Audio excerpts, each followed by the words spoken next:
go underneath the bridge and rev my big, loud, stock exhaust. Let's do it. Easy now.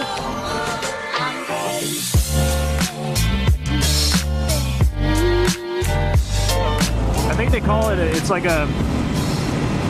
an insulation blanket that runs over the top of the motor, and it's wrapped all around it, and there's so many hoses and cables that route through it everywhere. And I even managed to get that back 100% where it's supposed to be.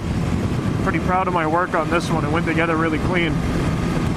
Nice to get out and get some test miles on it without getting too far from home. You know, just in case. I got this super flappy jacket on. It makes it feel like everything's vibrating, but it's just me.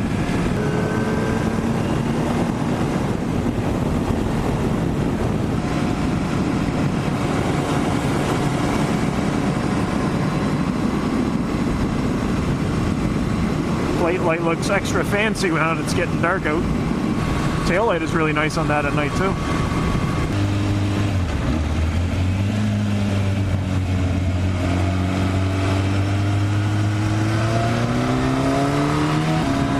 Professional. Came out of that traffic circle and I was like, is that Tom Sykes on that 400? I mean, it's not Johnny Ray. Johnny Ray's not riding around Moncton, but you know, Tom Sykes could be. Tar snake on a hot day might as well be a fucking patch of ice. I told you you'd be able to get past him. I didn't say how, but hard to believe that just a couple days ago I had this engine's internals in my hands. Now here they are spinning away. Fresh oil in this thing, it shifts nice again too. Not that it ever really shifted bad, but you know, it's always nice and smooth right after an oil change.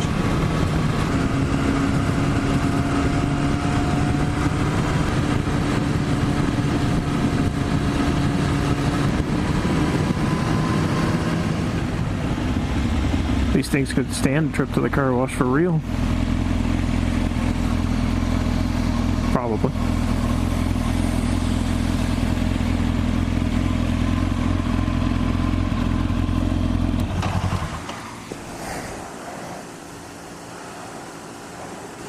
There, proof that they do still run. Or mine does anyway. Pretty sure everyone was sure that yours did.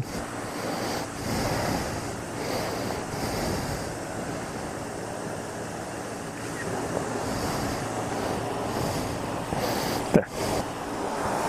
Want to trade? If I could drive yours, yeah.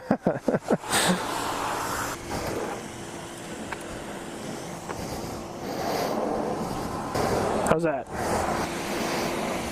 No puddles under mine? Excellent.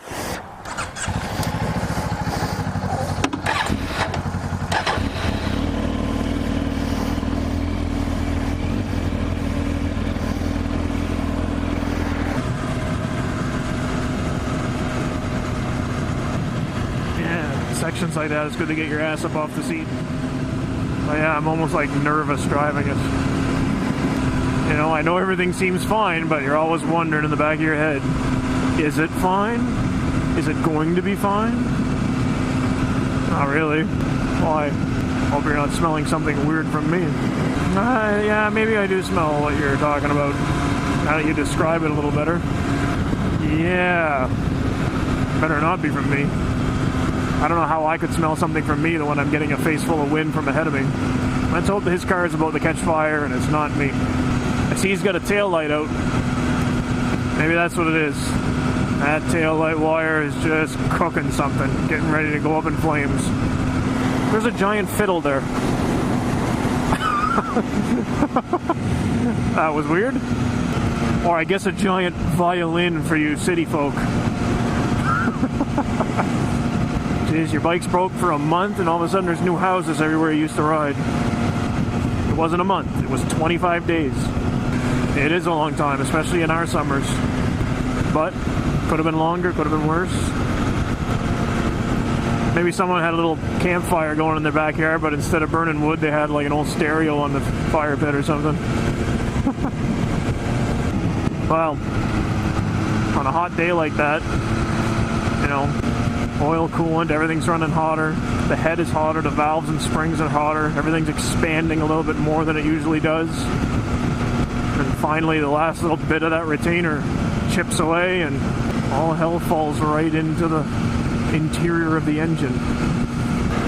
You know, taking something apart and replacing parts, putting it back together, that's one thing, you know, you're not changing anything that was designed and, you know, placed there by the factory in one way, like a valve guide. A valve guide is pressed into the head, like it should be there for the life of the bike, right?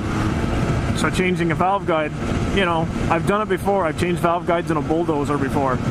It's a big job, you know? Because, like I said, you're not just unbolting something and changing a part, putting it together. You are, in my case, I had to build a tool on a lathe, and then you got to use this tool that I built, but you can buy tools. Obviously, I'm sure Sumner's owns tools that, you know, they bought tools that do this.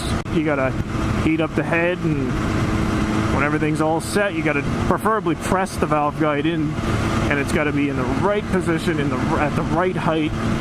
Everything's got to be just perfect, you know, because again, you're installing something in there that should be in for the rest of the motor's life.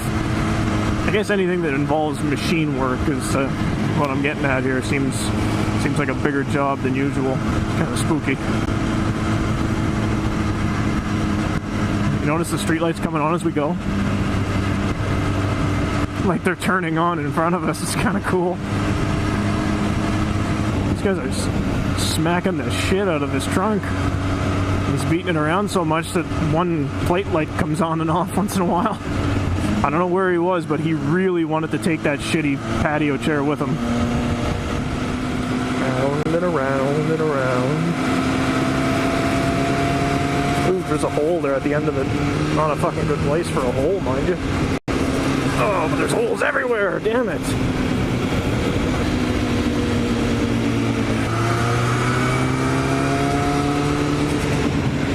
Oh, I've missed this thing. Is that a cop I'm coming up behind? Ah, damn it. I haven't missed that. I want to turn in somewhere just to get rid of him. My bike fluctuates speed way too easily to fucking be following cops. So he's gone? Fuck, you shouldn't even bother pulling in. As the speeds come down, my engine temperature goes up. No, you never had a temperature gauge at all on yours before. Fuel, what was it? Almost positive. You just had a temperature light, yeah. The older Ninjas, I think, had a temperature gauge, I think. Can't remember for 100% there, but like your temperature gauge, I know it's going to sound terrible, but you don't need to pay very much attention to it. Again, your bike has a light. When temperature gets out of hand, the light's going to come on. But until that moment, you know, everything's doing what it should. I see so many people, especially like on Ninja 400 forums, are just full of like new riders and stuff, right? So it's like, my bike is running extremely hot. So you're like, okay, so the temperature light came on and it boiled out coolant and stuff? Well, no. So it's not running hot at all, is what you're saying. See, that's it. If you judge it by the number of like bars in that graph, but nobody knows what each bar in that graph is worth. I mean, it could be damn near the top of that graph and still be nowhere near overheating. We'll see how the downtown tour goes with a little bit of construction at the bridge here. I go underneath the bridge and rev my big, loud, stock exhaust. Do it. Oh, now we'll just look like fools if we're sitting here at a rev light revving up.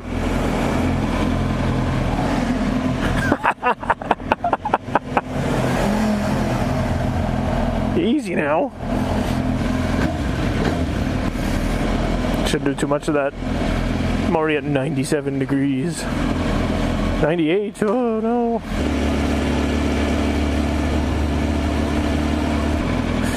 Just so my legs were getting a break from the heat. Right back into it.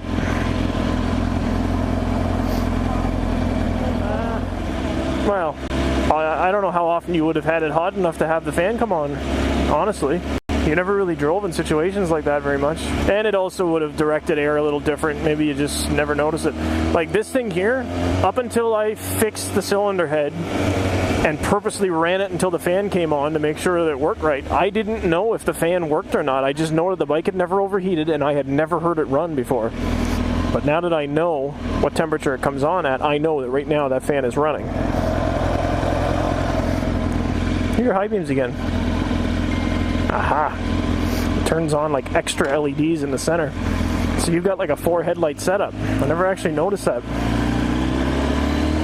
When you're in a situation like that, if you're stopping quick or just doing something awkward for whatever reason, losing your balance, yeah, exactly, like you're reaching for some brake and you're also losing your balance and you end up, you know, giving it a fistful of throttle, as long as that clutch is in, it doesn't matter. As long as while you're giving it that fistful of throttle, you don't release the clutch, because then you're in a real world of trouble. Oh yeah, you handled it like a pro. Yeah, seen you come through the traffic circle earlier, and I'm like, damn, that might be Tom Sykes. And then the way you almost screwed up revving your bike under the in the underpass was like, oh yeah, that's got to be Tom Sykes. Don't put that on YouTube. That's great. You want to go in? Someone's got to stop first, right? If nobody goes in, nobody ever will. Come on. Why do people get so scared when they see motorcycles? Just drive.